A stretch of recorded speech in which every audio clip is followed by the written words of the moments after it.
स्वागत है आपको हमारे नई वीडियो में। और आज हम आपको मनाली की कंप्लीट इन्फॉर्मेशन देने वाले हैं कि कैसे हमें जाना है, कब हमें जाना है और कहाँ रुकना है और कुल कितने खर्च होंगे। और खर्च की बात करें तो ये बजट के अंदर होने वाले हैं।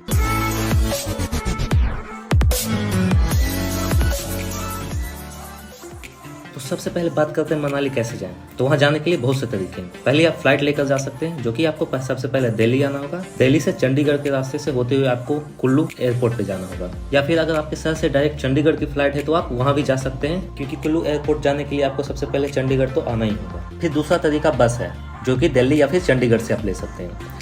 अब बस की किराए की बात करें तो आपको ऑफ सीजन में वोल्वो की एसी वाली बस दिल्ली से लगभग 900 to 1100 तक हो सकती है, और वही ऑन सीजन में आपको 1300 to 1500 तक की होगी। फिर अगर हिमाचल प्रदेश की HRTC बस की किराए का बात करें तो 800 रुपीज़ पर पर्सन लगेंगे, जो कि नॉन एसी होंगे। तो आप दिल्ली शहर के किसी भी कोने से आ सकते हैं और यहाँ से बस लेकर आप मनाली जा सकते हैं। अब आते हैं तीसरी रूट, जो कि ट्रेन है। तो आप शहर से दिल्ली पहले आइए, या फिर आपके शहर से कालका या फिर चंडीगढ़ के लिए कोई ट्रेन आती है तो आप वहाँ भी डायरेक्ट जा सकते हैं। फिर आप वहाँ बस ले सकते हैं, क्योंकि देखा जाए तो कालका ट्रेन की लास्ट स्टॉपेज है और इसके लिए आगे ट्रेन नहीं जाती है। फिर आप कालका या फिर चंडीगढ़ से पहुँचकर बस लेकर मनाली जा सकते हैं। अब ट्रेन की बात हो रही है तो फिर टॉय ट्रेन की बात क्यों ना हो। आपके पास आपकी जर्नी को एंजॉय करने का एक और तरीका है, अब वो है टॉय ट्रेन की जर्नी।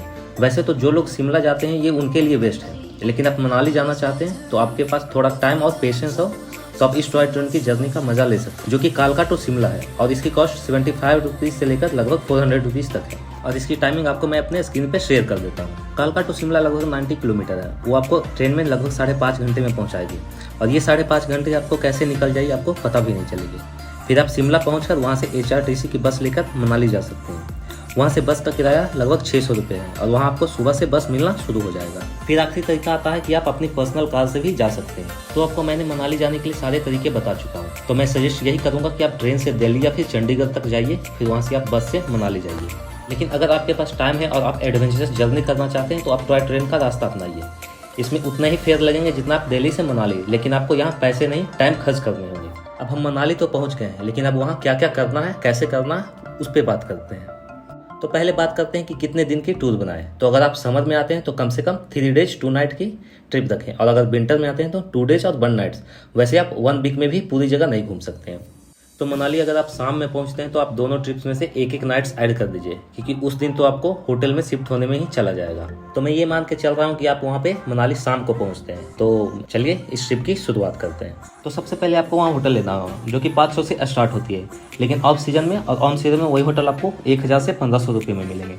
तो अगर आप ऑन सीजन में आ रहे हैं तो होटल ऑनलाइन बुक करा लें, और कम से कम 20 से 25 दिन पहले करवा लें, ताकि आपको कॉस्ट कम लगे। या फिर मनाली से 8 से 10 किलोमीटर के भी डिस्टेंस पे भी आप होटल ले सकते हैं, उसमें भी आपको कॉस्ट कम लगेंगे। तो अगर आप मनाली से कुछ डिस्टेंस पे होटल ले रहे हैं तो मैं सजेस्ट करूँगा कि आप स्कूटी या फिर बाइक रेंट कर लें, ताकि आपको आने जाने में आसान हो। तो पहले मैं विंटर की बात करता हूँ। अगर आप विंटर में आते हैं तो आप बाइक चलानी आती है तो आप बाइक रेंट कर लें, या फिर स्कूटी भी कर सकते हैं। स्कूटी की कॉस्ट की बात करें तो 600 to 700 पर डे, और बाइक अगर आप हिमालयन लेते हैं तो 1200 to 1500 पर डे लगेंगे। अगर बाइक चलानी नहीं आती है तो आप टैक्सी भी कर सकते हैं, लेकिन उसमें आपको 3000 to 6000 तक देने होंगे, जो कि ऑफर ऑन सीजन के बेसिस पे होंगे। अगर आप ग्रुप में आते हैं तब तो ठीक रहेगा, लेकिन सोलो में मैं बाइक ही सजेस्ट करूँगा। वहाँ घूमें कैसे? तो आप जैसे कि शाम में पहुँचे तो आपको उस दिन तो शिफ्ट होने में ही चले जाएंगे। फिर आप डे 1 में आप सुबह 8 या 9 बजे रूम से निकल के सबसे पहले सोलांग वैली जाइए, जो कि मनाली से लगभग 16 किलोमीटर है, और वहाँ आप आराम से 3 या 4 घंटे बिताइए। वहाँ को एक्टिविटीज़ भी बहुत सारे मिलेंगे, जैसे स्कीइंग, पैराग्लाइडिंग, मोटर राइड और भी बहुत कुछ। आप चाहें तो वो भी कर सकते हैं। फिर वहाँ 3 या 4 घंटे बिताने के बाद आप लगभग 2 बजे तक मनाली वापस आ जाइए। मनाली वापस आने के रास्ते में आपको वहाँ पे वशिष्ठ टेम्पल मिलेंगे, तो आते समय वहाँ भी घूम लीजिए। और वहाँ गर्म पानी का झील है, आप चाहें तो वहाँ स्नान भी कर सकते हैं। वहाँ आप 40 से 45 मिनट दीजिए, फिर वापस 3 या 3:30 बजे तक अपने होटल्स आ जाइए, और कुछ आराम करने के बाद वहाँ से 6 बजे निकालिए और मॉल रोड से लगभग 1.5 किलोमीटर ऊपर की ओर हिडिंबा देवी टेम्पल, घटोत्कच टेम्पल और डोंगरी वन विहार है, और आप यहाँ आराम से 1-1.5 घंटे बिता सकते हैं। ये तीनों एक ही जगह पर स्थित है। वन विहार की बात करें तो उसकी एंट्री फी 10 रुपये पर पर्सन है। फिर वहाँ घूमने के बाद आपको लगभग 8 बज जाएंगे। फिर आप वहाँ से जो बाइक रेंट पे लिए वो वापस दे दें। फिर उसके बाद आप मॉल रोड चले जाइए, और मॉल रोड में आपको बहुत सारे रेस्टोरेंट्स और शॉपिंग के लिए बहुत सारी दुकानें भी मिलेगी। आप चाहे तो यहाँ पे कुछ शॉपिंग कर सकते हैं, या फिर रेस्टोरेंट में खाना खा सकते हैं, और कुछ समय मॉल रोड पे आप आराम कर सकते हैं। अब खाने की बात करें तो यहाँ पे लगभग 300 to 400 पर पर्सन एक टाइम का खाना मिलेगा। आप चाहें तो मोमोज वगैरह भी खा सकते हैं, लेकिन खाने के लिए मैं सजेस्ट करूंगा कि आप मॉल रोड में ना खाकर वहाँ से कुछ दूर पर जाकर खाइए, तो आपको वहाँ पे कुछ सस्ता पड़ेगा। फिर मॉल रोड घूमने के बाद आप अपने होटल चले आइए, तो वहाँ पे रात बिताइए। फिर अब होता है यहाँ से स्टार्ट डे 2 का जर्नी। तो डे 2 में आप लगभग 9 बजे रूम से निकलिए और सुबह आप 9 बजे ओल्ड मनाली की ओर चली जाइए, जो कि मॉल रोड से लगभग 5 किलोमीटर की डिस्टेंस पे है। तो आप वहाँ जाने के लिए ऑटो या टैक्सी ले सकते हैं, उसका किराया लगभग आपको 100 रुपये लेंगे। फिर ओल्ड मनाली एक्सप्लोर कीजिए और वहीं पे आपको ऊपर एक मनु टेम्पल मिलेंगे, आप वहाँ पे कुछ टाइम स्पेंड कर सकते हैं। फिर आपको खाने के लिए खाना वहीं से खाकर वापस 2 घंटे में नीचे चले आइए। फिर वहाँ से आप क्लब हाउस भी जा सकते हैं, जो कि मॉल रोड से लगभग 1 किलोमीटर के डिस्टेंस पे है। वहाँ पे आपको बहुत सारे इंडोर एक्टिविटीज़ हैं, तो आप चाहे तो वो भी कर सकते हैं।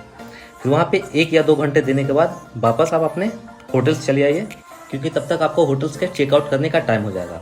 और होटल चेकआउट करने का टाइम 11 AM तक रहता है, तो आप 12 या 12:30 बजे तक आप अपने होटल्स में चेकआउट कर सकते हैं। अगर मनाली में आपको कुछ टाइम और स्पेंड करना है तो आप चले जाइए वहाँ से मॉल रोड। मॉल रोड के बगल में ही आपको सरकारी बस स्टैंड मिलेंगे और वहाँ पे लॉकर की सुविधा उपलब्ध होती है, जहाँ पे आप अपने लगेज को रख सकते हैं, जो कि लगेज की कॉस्ट 50 रुपीज़ पर बैग देने होंगे। लेकिन मैं सजेस्ट करूंगा कि अगर आपको 1 या 2 बजे तक की बस मिलती है तो आप वापस चले जाइए, अगर नहीं तो आप 4 बजे तक बहुत सारे बसें मिलना शुरू हो जाती है। तो ये तो थी विंटर की ट्रिप। और अगर आप समर में आते हैं तो 1 डे इंक्रीज करके आप रोहतांग पास जा सकते हैं, क्योंकि स्नो आपको सोलांग वैली में नहीं मिलेंगे, उसके लिए आपको रोहतांग पास जाना होगा, जो कि मॉल रोड से लगभग 45 किलोमीटर के डिस्टेंस पे है। और रोहतांग पास आपको अटल टनल के थ्रू होकर जाना होता है, तो जाते समय ही आप अटल टनल के पास रुककर आप वहाँ का नज़ारा का लुत्फ उठा सकते हैं। तो अब बात करते हैं कि मनाली घूमने में टोटल कितने खर्च होंगे। तो मैं यहाँ जो भी कैलकुलेट करूँगा वो 2 पर्सन के होंगे, तो आप लास्ट में इसके कैलकुलेट करके इसके हाफ कर सकते हैं। तो मैं यहाँ कॉस्ट कैलकुलेट कर रहा हूँ दिल्ली से मनाली तक की। तो सबसे पहले आते हैं बस की।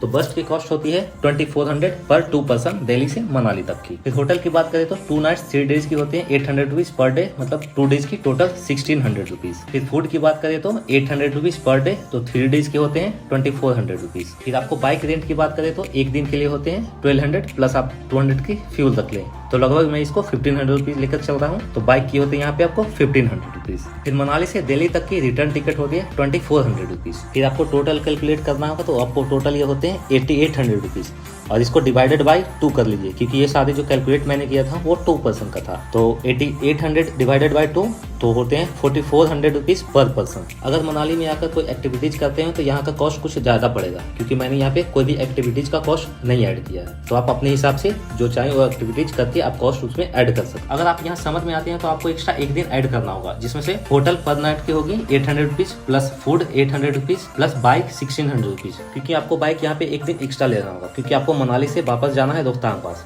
और वहाँ के लिए आपको बाइक जरूरी है। या फिर आप कार से भी जा सकते हैं, तो कार की आपको यहाँ पे 3000 कैलकुलेट कर दीजिएगा। मैं यहाँ पे बाइक ले रहा हूँ और बाइक की 1600 ले रहा हूँ। यहाँ पे टोटल आते हैं 1 डे के एक्स्ट्रा करने पे 3200 रुपीज़ एक्स्ट्रा, तो 8800 प्लस 3200 टोटल हो गए 12000। फिर 12000 में से डिवाइड बाई 2 इक्वल टू 6000। तो यहाँ पे होते हैं, अगर आप विंटर में आते हैं मनाली तो टोटल लगेंगे आपको 4400, लेकिन आप समर में आते हैं तो टोटल लगेंगे 6000। तो आप अपने हिसाब से विंटर या फिर समर में आ सकते हैं। तो यहाँ पे आने का बेस्ट टाइमिंग कब होता है, तो अगर आप विंटर में आना चाहते हो दिसंबर से लेकर जनवरी तक आ सकते हैं, और अगर आप समर में आते हैं तो आप मई लास्ट में आइए, ताकि आपको मई में रोहतांग पास खुल जाती है, तो आपको रोहतांग पास जाने के लिए परमिशन मिल जाएगा। तो मैंने इस वीडियो में आपको पूरी जानकारी दे दिया हूँ कि मनाली आप कैसे पहुँचे, कितना खर्च होगा। तो अगर आपको ये वीडियो पसंद आए तो इसे लाइक और शेयर जरूर कीजिए, और अगर आप मेरे चैनल को सब्सक्राइब नहीं किए हैं तो उसे सब्सक्राइब करके बेल आइकन को जरूर दबाएं। तो उम्मीद है ये वीडियो आपको पसंद आया होगा। तो चलिए मिलते हैं आपसे नेक्स्ट वीडियो में, तब तक के लिए धन्यवाद।